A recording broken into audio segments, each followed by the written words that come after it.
Good morning, and welcome to today's session on Unpacking Incrementality, a ways journey to reach new audiences with YouTube. I'm Tavo Castro, Executive Vice President of Strategic Planning and Investments at Tinuiti, and I'm thrilled to be joined on stage today by Christine Ray, Senior Director of Marketing at Away. Away is such a fascinating brand, and I say that not just as a partner and a fan, but as a customer. Could you share with the audience a little bit about the incredible origin story of the brand, the marketing strategies you guys have been implementing, and some of the business challenges you were trying to address? Yes, of course. So I'm sure many of you are familiar with our story if you listen to any of the podcasts that are out there about it, but we were founded back in 2016, which feels like a long time ago at this point, where the goal of the company was to disrupt a very sleepy luggage industry. And the founders at the time, from their personal experiences, realized there's a big opportunity in the market to design not only a better looking suitcase, well, in my opinion, a better looking suitcase, and also one that was founded on design innovation, features, to help support the modern traveler. So they saw that as the opportunity and really went for it, developing that product, taking it to market with a really awesome brand story, while also delivering that with the new at the time, like direct-to-consumer model, where you could shop right with Away on our website or in a store. So that was the genesis. And thinking about like the evolution over time, we have really maintained a lot of those fundamentals even today. So we're still the same brand with the same brand story and really foundational work in terms of product innovation. So we sell more than luggage now. We have bags, accessories. That's all still the foundation of where we are. But I think what's really changed is how we're approaching growth in our marketing approach. So if you think about where we started, we were the only people in town. We scaled very, very quickly. And I think it was a lot easier to get net new customers in the door because we had an exciting product to sell. At this point, fast forward 8 years later, the pandemic happened. Travel stopped, started again, a lot of volatility within that, and then also the rise of competition. I think now when you look around the airport, we're not the only nice looking suitcase out there. Consumers have the luxury of choice. So they're considering a lot more and being much more thoughtful about their decision making, which makes new customer acquisition from a marketing point of view much more challenging.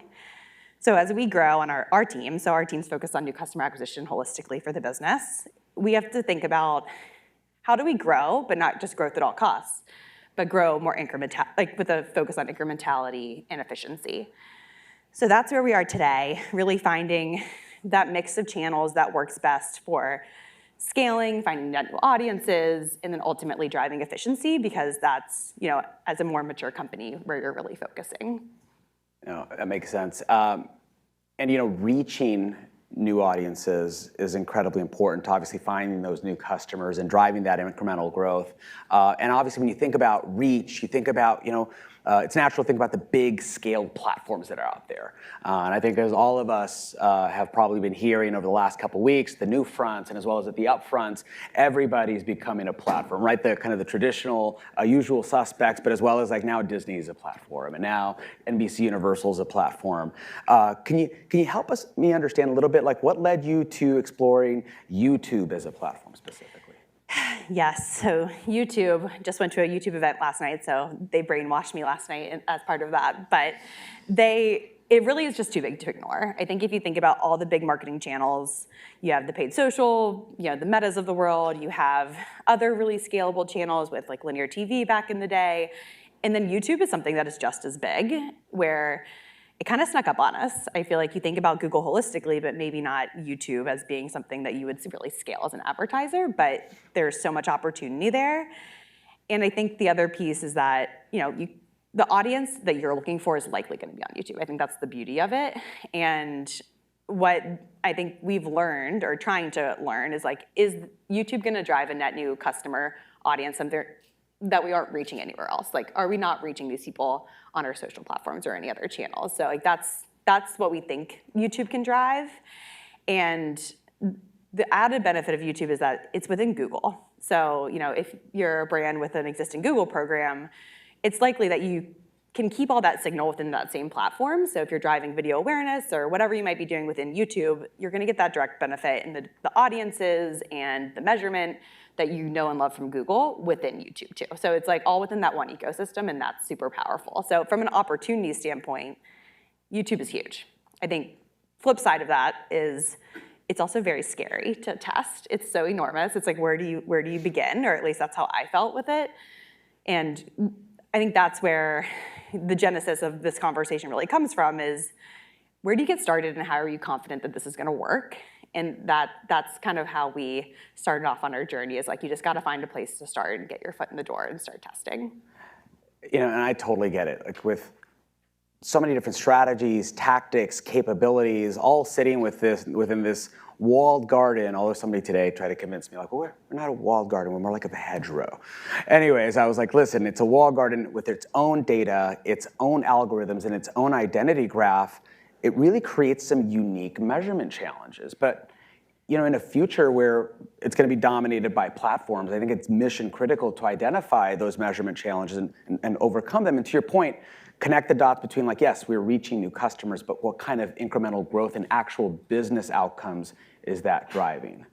Could you tell us a little bit about how our always-on incrementality tool actually helped you overcome those measurement challenges and maybe some of the results that you saw? Yes, so I think the incrementality test was actually something that typically you wouldn't do right out the start of a test, but we actually felt that YouTube was an area that we really needed to get that learning up front. So when we were talking with our Tinuiti team about us wanting to test YouTube, take a bigger swing there, how do you get started? And rather than spending so much time testing and optimizing and spending tons of money trying to figure it out and then ultimately running the test later, where it said, let's just test that up front, leverage this new tool from Google that you guys had proprietary access to, which was amazing, where we got that incremental learning up front saying, we're fairly unoptimized, we're gonna test it, but where you can get that learning is like, does this drive incremental audience growth, incremental reach to your site, and then ultimately, like, does YouTube even drive incremental purchases, which is like the question everyone's asking themselves. So what we learned out the gates was yes to all those questions. We saw not only a significant increase in visits to our site from just this test, but also a 7% incremental lift in purchases, which at this point, our campaigns were very simple. It was not optimized, like I said. We were just trying it out. When that gave us the confidence that this audience is here, the platform should be working, now let's actually double down and spend a lot of time and resources trying to figure it out. Yeah, no, it's really impressive, especially like as you think about how do you, to your point, like establish the fact that this is an opportunity we need to investigate further. How do you even get there? How do you start there? And it's clear that that the incrementality tool helped you identify that, but ultimately, how do you take that a step further, right? Which specific strategies and tactics drove which parts of those business outcomes? Can you tell us a little bit more about how you're going a little bit deeper using some of those insights you got from the incrementality exercise? Yes. So, now we're on part 2 of the learning journey, and our Tinuiti team, if you're watching, thank you for being in the trenches with us. But once we got that confidence, we decided to prioritize this channel for testing. And now we're on that second phase where we're doing more granular audience testing, funnel testing, what optimizations are working, what creative you need to put where, like all the granular things that make YouTube, we're trying to figure out right now. And that's the hard part, and that's what takes time and iterations. And then ultimately at the end of that first phase of testing and figuring out what your structure is, we're gonna go back to incrementality testing. We need to run that same test we ran at the outset to say, holistically, are we driving even better incremental reach and incremental visits and conversions now that we are in an optimized position? So it's that iterative cycle where you're gonna spend a lot of detailed time trying to figure out all the ingredients and then retesting incrementality one more time to validate that, and then have that be the ongoing cycle over time, just to make sure you're still driving that incremental growth that you're hoping for with your dollars. I love that.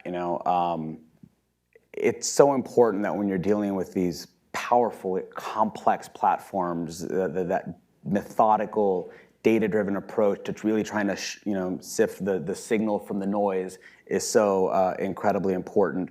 I think for a lot of marketers, it's just scary to figure out where do I start? And I really love how you guys said, like, listen, let's make sure, first of all, the juice is worth the squeeze, so to speak, before we go deeper, and how you used incrementality testing for that. But more importantly, again, it's how do we make sure that we're always using data-driven insights?